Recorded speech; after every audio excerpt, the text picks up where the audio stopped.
Business tips you think are good but aren't for Christian entrepreneurs.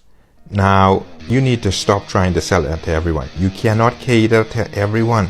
I know you maybe have a product or service that you're trying to sell to persons like that, and you believe that everyone is going to buy your stuff. No, it doesn't work like that. You cannot be trying to sell to every culture, every nation, every age group at the same time.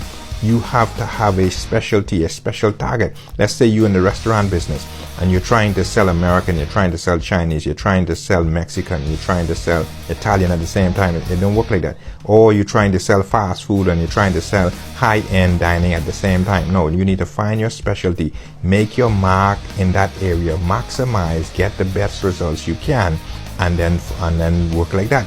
And so that's how you need to actually think and actually need to focus on, not trying to sell or trying to please everyone. You cannot please everyone because you're not in the everyone business.